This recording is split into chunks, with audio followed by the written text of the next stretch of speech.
بالکل ایسے بات آگے بڑھاتے ہیں. اچھا اس میں جو پروفیسر صاحب یہ بتائیے 1905 سے لے کے 1908 تک علامہ اقبال رحمۃ اللہ علیہ کے جو یورپ کی جانب تعلیمی اسفار ہیں خاص طور پہ، اور مغربی تہذیب کا جو آپ نے بہت بغور مطالعہ کیا اور وطنی قومیت سے نکل کر امت مسلمہ کا جو تصور پیش کیا کہ اپنی ملت پر قیاس اقوام مغرب سے نہ کر، خاص ہے ترکیب میں قوم رسول ہاشمی، ان کی جمعیت کا ہے ملک و نسب پر انحصار، قوت مذہب سے مستحکم ہے جمعیت تیری، دامن دی ہاتھ سے چھوٹا تو جمعیت کہاں، اور جمعیت ہوئی رخصت تو ملت بھی گئی.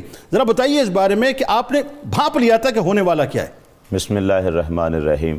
بہت شکریہ جنید بھائی.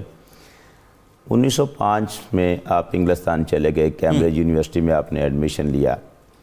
اب یہ ان کی بیرسٹری تو وہاں چل رہی تھی، لیکن اسی دوران آپ وہاں سے جرمنی میں پی ایچ ڈی کرنے کے لیے چلے گئے میونخ یونیورسٹی میں. ٹھیک ہے. اب یہ جو پی ایچ ڈی آپ نے کی ہے اس کو عام طور پہ ہم کہہ دیتے ہیں کہ یہ فلسفہ میں پی ایچ ڈی تھی. اچھا یہ ٹھیک ہے، فلسفہ اسے کہا جا سکتا ہے، لیکن ایکچولی اس کا نیم جو تھا وہ تھا the development of meta physics in Persia, یعنی یہ ایرانی تصوف کا ارتقاء. اب تصوف جو ہے وہ فلسفہ کے اندر داخل تو ہے کہ فلسفہ اس میں ہے، لیکن یہ تو اسلامک تصوف ہے ہمارا. علامہ اقبال، آپ نے بڑا انٹرو میں خوبصورت لفظ استعمال کیا تھا، شاعر مشرق ہی نہیں، شاعر اسلام ہے. آپ شاعر اسلام اس لیے کہ آپ نے اسلام کو اسٹڈی کیا. بالکل ایسا ہے. 3 سال کا آپ کا سٹے ہے یہاں پر انگلستان میں، اور اس 3 سالہ سٹے میں آپ نے یورپ کی تہذیب کو پوری طرح سے کھنگال مارا ہے، جو اس کے متعلق بیان کیا ہے. یعنی آپ یہ کہتے ہیں تمہاری تہذیب اپنے خنجر سے آپ ہی خودکشی کرے گی، جو شاخ نازک پہ آشیانہ بنے گا نہ پائیدار ہوگا. وہ بالکل انہوں نے کہا، دیکھ لیا کہ یہ تو ایک نازک شاخ پر آشیانہ بنا ہوا ہے. بالکل. پھر وہ اسی تہذیب کے بارے میں کہتے ہیں یورپ میں بہت روشنی علم و ہنر ہے، حق یہ ہے کہ بے چشمہ حیواں ہے یہ ظلمات. کہنے لگے یہ تو اندھیرا ہے، بظاہر روشنی نظر آ رہی ہے، حقیقت میں یہ اندھیرا ہے جس کے اندر کوئی زندگی کی علامت ہی نہیں ہے. درست. اور پھر وہ کہتے ہیں رانائی تعمیر میں، رونق میں، صفا میں، گرجوں سے کہیں بڑھ کے ہیں بینکوں کی عمارات. یہاں پر تو بینک ہے، مذہب پیچھے رہ گیا ہے. اور آگے انہوں نے کیا ہوا ہے، ظاہر میں تجارت ہے، حقیقت میں جوا ہے، سود ایک کا لاکھوں کے لیے مرگ مفاجات. کہتے ہیں یہ تو کھیل رہے ہیں، گیم کھیل رہے ہیں. یہ علم، یہ حکمت، یہ تدبر، یہ حکومت، پیتے ہیں لہو دیتے ہیں تعلیم مساوات، یہ انہوں نے کاروبار کیا ہوا ہے. بظاہر کہہ رہے ہم برابری کا درس دے رہے ہیں، اور حقیقت میں یہ ہے بیکاریو اریانیو میخاریو افلاس، کیا کم ہے فرنگی مدنیت کے فتوحات.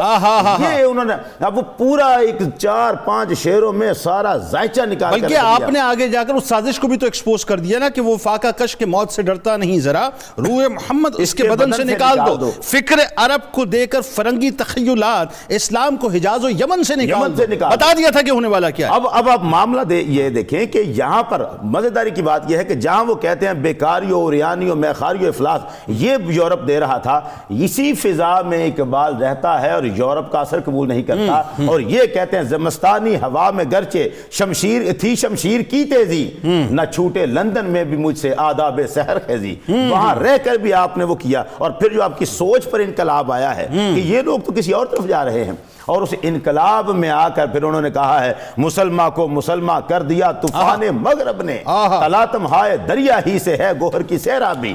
وہ جو ایک طوفان ان کے اندر مچا ہے، اور انہوں نے پھر وہ نکل آئے وطنیت کی وہ جو پہلی سرحدیں جو جغرافیائی تھی اب ان سے نکلے ہیں. اور وہ جو آپ نے شعر ابھی پڑھا تھا، بتانے رنگ و خوں کو توڑ کر ملت میں گم ہو جا، نہ تو رانی رہے باقی نہ ایرانی نہ افغانی. اب وہ درس دے رہے ہیں مسلمان کو، اور طلوع اسلام جیسی نظم لکھ دیتے ہیں جس میں پھر آ کے لوگوں کو بتاتے ہیں کہ نکلو اٹھو، خدائے لم یزل کا دست قدرت زباں تو ہے، یقین پیدا کر غافل کے مغلوب گما تو ہے. دعا بھی تو کر رہے ہیں کہ خدا تجھے کسی طوفان سے آشنا کر دے کہ تیرے بہر کی موجوں میں اضطراب نہیں.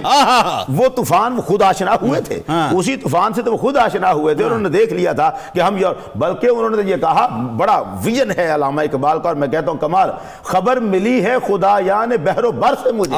اتنا بڑا لفظ ہے یہ، خدا یان بحر و بر. اللہ نے جتنے فرشتے کائنات کا نظام چلانے کے لیے مامور کر رکھے ہیں ان کو طرف اشارہ کر رہے ہیں. خبر ملی ہے یہ خدا یان بحر و بر سے مجھے کہ فرنگ راہ گزرے سیل بے پناہ میں ہے. ایک بہت بڑا سیلابی ریلا آ رہا رہا ہے اور یہ فرنگ اس میں بہ کے رہ جائے گا. یعنی بھانپ لیا تھا اپنے پہلے سے. بھانپ لیا تھا کہ سارا اب یہ تباہی ہونے والی ہے. دلیل صبح روشن ہے ستاروں کی تنک تابی, افق سے آفتاب ابھرا گیا دورے گرا خوابی. اب وہ سونے کا دور جو تھا وہ نیند والا گزر گیا, اب یہ بیدار یہ ملت کا وقت ہوگا. اچھا ایک بات جو بڑی خاص ہے پروفیسر صاحب, اس میں 3 برس کا یہ عرصہ ہے پورا 1905 سے لے کے 1908 تک.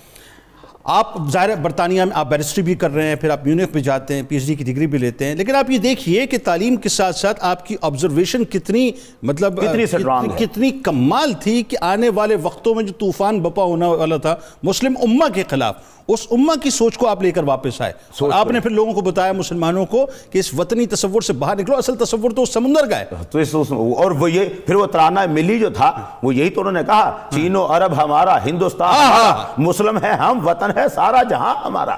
اب وہ اس چھوٹا سا تصور جو تھا اسے نکل کر اب وہ آگے آگے ہیں کہ سارا جہاں ہمارا وطن ہے, ہم تو مسلمان ہیں. وہ چھوٹی سرحدیں جو تھی انہوں نے ختم کر دی. یہ ان کا ایک بہت بڑا ویژن ہے علامہ اقبال کا. بڑے لوگ کئی ملکوں میں کئی سال رہتے ہیں جا کے, وہاں کی تہذیب کو نہیں جان سکتے, اپنے ملک کی تہذیب کو نہیں جان سکتے. واہ, تاکہ بڑھاتے ہیں پروفیسر صاحب یہی بات اسی ربط کے اندر سرکار مدینہ صلی اللہ علیہ وآلہ وسلم کا عشق, اہل بیت اطہار علیہم السلام کا عشق, اور پھر سلسلہ قادریہ میں آپ کا بیعت ہونا, اور صوفیہ سے آپ کی خاص محبت اور مودت, اور مزارات پہ حاضریاں. علامہ اقبال رحمۃ اللہ علیہ ایسا لگتا ہے وہی بات ہے کہ یہ روحانیت کی جو مختلف اپنا فیوز و برکات کے جو منبع ہیں ان سے جو ہے فیوز حاصل کر کے پھر اس کے بعد امت میں تقسیم کر رہے تھے. جی بالکل ایسا ہی ہے جنید بھائی. اصل میں بات یہ ہے کہ سب سے پہلا آپ کا جو تعلق نبی اکرم صلی اللہ علیہ وسلم کی ذات اقدس سے ہوا ہے, وہ جو بے پناہ عشق کا سمندر آپ نے اپنے سینے میں انڈیلا ہے, اب اس کے بعد پھر جتنی نسبتیں سرکار کی تھیں ہر نسبت سے ہی علامہ اقبال عشق کرتے گئے. ایسا ہی صحابہ ہوں, اہل بیت اطہار ہوں یا اولیاء اکرام, جہاں جہاں سرکار دو عالم صلی اللہ علیہ وسلم کی نسبتیں ہیں وہاں وہاں اقبال کی محبتیں اس طرف جا رہی ہیں. سرکار دو عالم صلی اللہ علیہ وسلم کے ساتھ جو آپ کا عشق ہے, آپ وہ بڑا خوبصورت شعر ہے جو کہتے عجب نہیں گر مہو پروین میرے نخچیر ہو جائے کہ برفترا کے صاحب دولت بستم سرے خود را. وہ کہتے ہیں یہ بڑی خوبصورت مثال ہے اس میں. شکاری جب شکار کر کے آتا ہے نا تو ایک ہرن اس نے شکار کیا ہو, اپنا رسہ اس کے سر میں باندھ دیتا ہے اور گھوڑے سے اس کے ساتھ لٹکاتا جاتا ہے. وہ علامہ اقبال اس کو ایک تخیلاتی منظر میں پیش کر رہے ہیں. اچھا وہ کیا؟ فرض کریں کہ سرکار دو عالم صلی اللہ علیہ وسلم شکار کرنے تشریف لائے ہوں اور میرا شکار کر لیں, اب آپ اپنے رسے سے میرا سر باندھ لیں, میں آپ کے گھوڑے کے ساتھ لٹکتا ہوا جا رہا ہوں اور تم دیکھو کہ سورج اور چاند مجھے جھک جھک کر سلامیں کر رہے ہیں. اس پہ حیران نہ ہونا, اس پہ حیران نہ ہونا, جو سرکار کے نوکر بن جاتے ہیں پھر دنیا ان کی نوکر بن جاتی ہے. وہ ہے نا کہ ہو نہ یہ پھول تو بلبل کا ترنم بھی نہ ہو, چمن دہر میں کلیوں کا تبسم بھی نہ ہو, ساکی ہو تو پھر میں بھی نہ ہو, خم بھی نہ ہو, بزم توحید بھی دنیا میں نہ ہو, تم بھی نہ ہو. خیمہ افلاک کا استادہ اسی نام سے ہے, نبض ہستی تپشا مادہ اسی نام سے ہے. دشت میں دامن کوثر میں میدان میں ہے, بحر میں موج کی آغوش میں طوفان ہے, چین کے شہر مراکش کے بیاباں میں ہے, اور پوشیدہ مسلمان کے ایمان میں ہے. چشم اقوام یہ نظارہ ابد تک دیکھے, رفت شان لکا ذکر دیکھے. اقبال تو سرکار کے عشق میں ہی ہے, قوت عشق سے ہر پست کو بالا کر دے, دہر میں اس میں محمد سے اجالا کر دے, کی محمد سے وفا تو نے تو ہم تیرے ہیں, یہ جہاں چیز ہے کیا لوح و قلم تیرے ہیں. اچھا شرط لگائیے تو ہم تیرے ہیں, وفا کرو گے تو ہم تیرے. اب یہ بھی بڑا کمال ہے اس شعر کو بھی اقبال کے کو بعض لوگ بڑا غلط انٹرپریٹ کرتے ہیں. یہ اصل میں اقبال اللہ کی طرف سے کہہ رہے ہیں. اللہ کہہ رہا ہے لوگوں کو کہ اگر تم محمد سے وفا کرو گے تو یہ جہاں کوئی چیز نہیں ہے, لوح و قلم تمہیں پکڑا دوں گا, اپنی تقدیر اپنے ہاتھ سے لکھ لینا.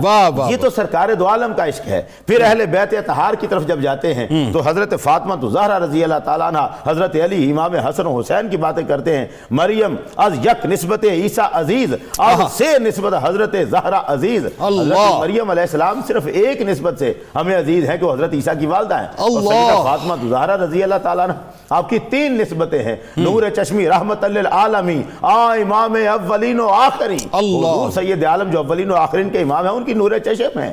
بانو تاجدار حالتا, مرتضی مشکل کشا, شیر خدا, شیر خدا کی زوجہ ہے. مادرا مرکز پرکار عشق، مادرا قافلہ سالار عشق، رشتہ آئین حق زنجیر پا است، پاس فرمان جناب مصطفیٰ است۔ کہتے ہیں اگر مجھے حضور کے فرمان نے روکا نہ ہوتا، قرآن کی آیتوں نے میرے پیروں میں زنجیریں نہ ڈالی ہوتی، ورنہ گرد تربتش گردید میں سجدہ ہا بر خاک وے پاشید، میں سیدہ فاطمہ آپ کی قبر کا طواف کرتا، آپ کی قبر کے سامنے سجدے کرتا میں، اگر مجھے اللہ کے قانون نے روکا نہ ہوتا۔ اہل بیت اطہار سے اس طرح محبت۔ صحابہ اکرام، آپ نے خود انٹرو میں وہ شعر پڑھا، مٹایا کیسر و کسرا کے استبداد کو جس نے، وہ کیا تھا زور حیدر فقر بوذر صدق کے ساتھ۔ یہ صحابہ اکرام سے ابو بکر صدیق رضی اللہ تعالیٰ کی شان بیان کرتے ہوئے کیا کہتے ہیں؟ پروانے کو چراغ ہے بلبل کو پھول بس، صدیق کے لیے ہے خدا کا رسول بس۔ وہ بات کرتے ہیں۔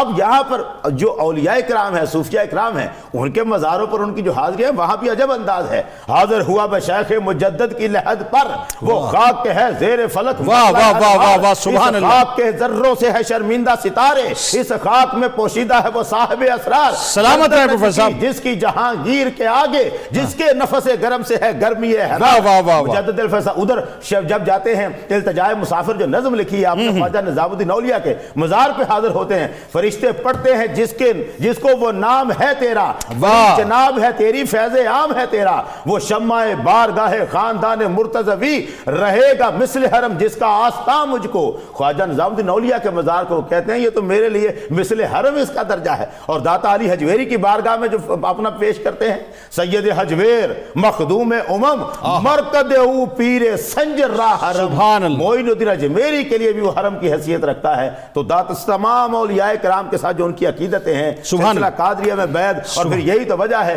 کہ حضور غوث الاعظم دستگیر شیخ عبد القادر جیلانی رضی اللہ تعالیٰ عنہ سے آپ کو خاص جو ہے محبت کہ سلسلہ قادریہ میں سلسلہ قادریہ میں بیعت ہوئے۔ اور اس سلسلہ قادریہ کی نہ صرف یہ کہ صرف بیعت ہے، آپ عام روایتی درویشوں صوفیوں سے الگ تھے۔ آپ نے وہ صوفیزم اختیار نہیں کیا جو بندے کو مزمحل کر دے، بلکہ اس کے اندر ایک تحرک پایا جاتا ہے۔ اسی لیے پیر جماعت علی شاہ صاحب، شیر محمد شرف پور شریف والے، ان کا اٹھ کے استقبال کیا۔